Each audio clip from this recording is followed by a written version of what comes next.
c'est Alice. Donc aujourd'hui, comme souvent en ce moment, je regarde les jeux qui m'intéressent pour SN, qui vont sortir. J'ai lu des trucs, c'est cool, j'ai du retard. Il faut que je lise plein de trucs, faut que je parle de plein de trucs. On verra. De toute façon, ça va être génial, ça va être SN. Il y a plein de sorties, c'est trop cool. Et donc aujourd'hui, je voulais vous parler d'une sortie qui passe peut-être un petit peu inaperçue, qui est Mythicas, qui est pas une des plus grosses sorties et qui est un jeu que moi j'ai eu l'occasion de jouer à Orléans-Joux, qui est un jeu donc édité chez Funny Fox, donc un éditeur français.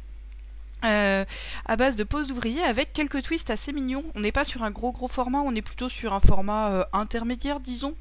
Voilà, fait par un auteur inconnu.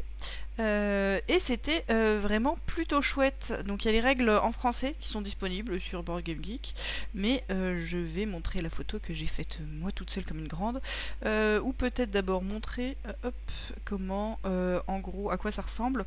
Donc ça va être donc un thème mythologique avec des dieux de l'Olympe.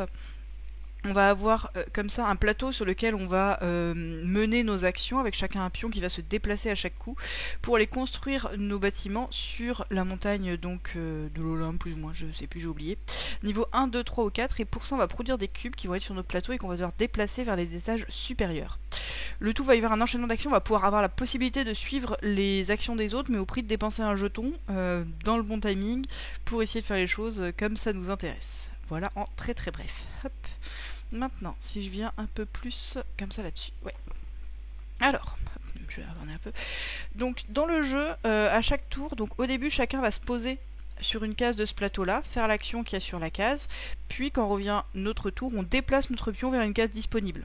Donc on a un peu tendance à faire l'action que l'autre vient de libérer, mais c'est vraiment pas si systématique que ça. Je vais peut-être utiliser l'autre image en fait pour décrire un peu les actions. Donc, comme je l'ai dit, notre but ça va être de construire ces choses-là et de les mettre sur cette montagne. Le jeu va se terminer quand tous les emplacements auront été pris. Et là on va regarder combien on marque de points et le nombre de points marqués. Hop. Ça va dépendre donc du type de bâtiment qu'on a. Qui vont valoir 1, 2, 3 ou 4 fois le numéro de l'étage sur lequel on les a posés. Pour ça, il y a un certain nombre d'emplacements par étage qui sont symbolisés par ces petits jetons. Et quand on construit un élément quelque part, on va garder le jeton ici, ce qui fait que la lisibilité est vraiment très simple par rapport à ça. Ça va être une manière de faire des points. Ensuite, là, là, il y a une fiche de score. Donc, ça va être le nombre de bâtiments posés, plus les cartes héros, donc, ou dieux mineurs, puisqu'il y a Hermès, qui vont pouvoir nous suivre. Et pour ça, on va avoir un pari avec des offrandes. Donc, le principe sur les 4 dieux majeurs, c'est qu'ils sont tous décomposés en 2 actions, jour et nuit. Il n'y a pas de phase de jour, de phase de nuit, hein, c'est juste 2 actions par dieu.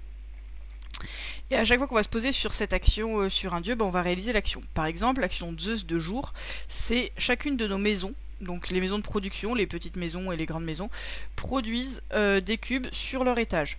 Donc par exemple, produisent 3 cubes marrons, un cube marron, un cube blanc ou un cube doré sur son étage.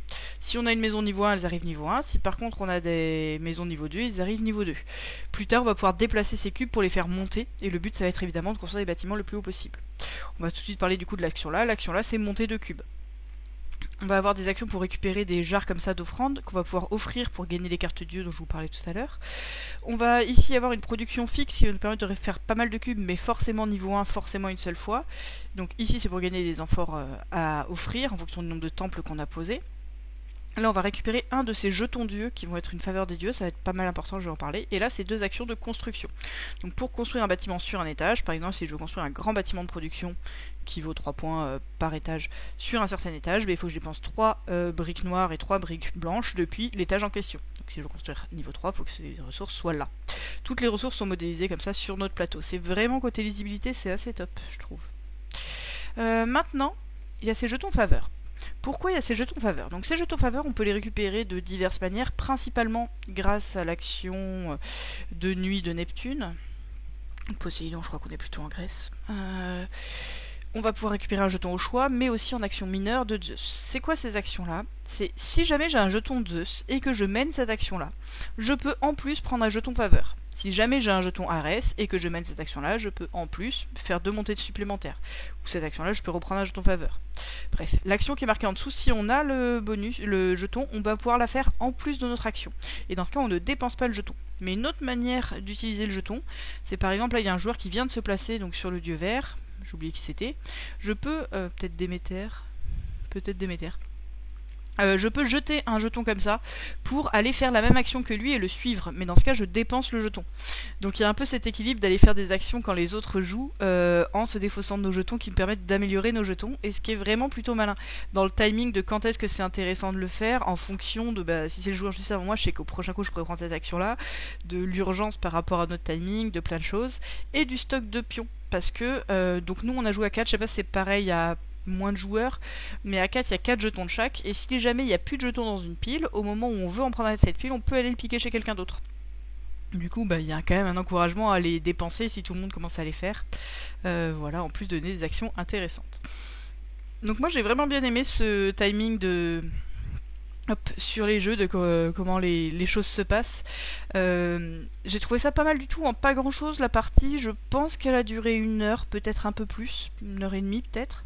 C'est pas un très gros format, là j'ai expliqué quasiment toutes les règles, sauf la partie faire des offrandes qui permettent en gros de rajouter des offrandes sur un dieu, d'avoir son pouvoir temporairement, mais si on obtient un seuil, qui est celui du prochain cadenas, pouvoir cadenasser le dieu et le garder pour nous pour toujours. Ils ont tous des conditions de points en fonction de ce qu'on a par ailleurs, et ça va révéler des nouveaux dieux à mettre un peu aux enchères comme ça à chaque fois, qui peuvent tourner parmi les personnages, parmi les joueurs. Du coup, moi ça me donne envie d'y rejouer. Je trouve que c'est plutôt un bon format, bien sympathique, sur du pas trop dur. En même temps, il y a quand même des vrais choix, il y a quand même un truc plutôt original, et sur la manière de suivre ses actions avec ses jetons à usage permanent ou unique, et ce déplacement de cubes. Donc voilà, je trouve ça plutôt cool. Et je sais pas si j'irai voir SN parce que du coup j'ai déjà vu, mais peut-être que je vais me le prendre. Voilà, c'est tout pour un jeu probablement inconnu de beaucoup. À bientôt pour d'autres jeux, notamment je viens de finir de lire les règles de évacuation, donc je pense que bientôt je vais essayer d'en parler un peu. Salut!